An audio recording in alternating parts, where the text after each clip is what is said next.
Thank you, Mr. Speaker. A study on the status of the grizzly bear was last done in 2010. The status report on Alberta's grizzly bear population and habitat was the source for government policy in this area.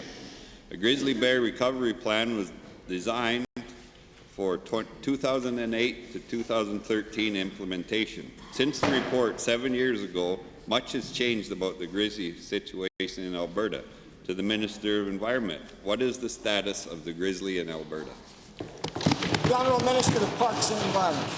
Well, thank you, Mr. Speaker. And the member is quite right that the last time of inventory, at that time in Bear Management Area 2, which is the honourable member's riding, there were 388 grizzly bears at that time.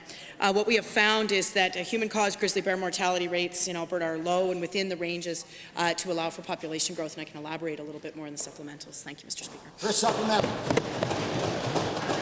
Thank you, Mr. Speaker. Given that the grizzly population in Alberta have recovered significantly since hunting of them was outlawed, and given that an overgrown grizzly population can threaten human lives if left unchecked, to the same minister, what are you doing to control the grizzly situation?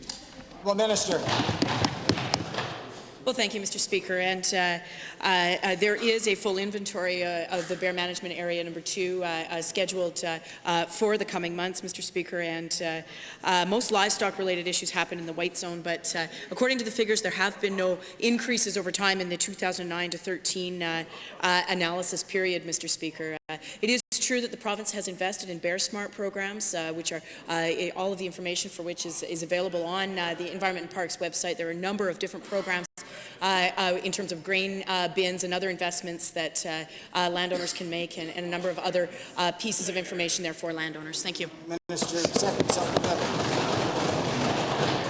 Thank you, Mr. Speaker. Given that the predator kills of livestock due to grizzlies has increased, and given that we're seeing increased interactions with humans and grizzlies, to the minister, what can you do to help farmers and ranchers with predation, and are you concerned about the increased interactions with humans? Honourable Minister. Well, thank you, Mr. Speaker. And yes, we are concerned about increased interactions with grizzlies, and that's why we've ensured that the Bear Smart funding continues and that Environment and Parks overall funding remains stable, Mr. Speaker. Additionally, I have asked for more information around the Wildlife Predator Compensation Program, Mr. Speaker. This program was enhanced in 2014, but it remains to be seen if there are more partnerships with the Growing Forward 3 program or other enhancements that we can make to that program, Mr. Speaker. Right now, it is jointly funded between the federal government, GF2, and proceeds from hunting licenses, and I'm committed as a minister Thank you, to reviewing. Minister.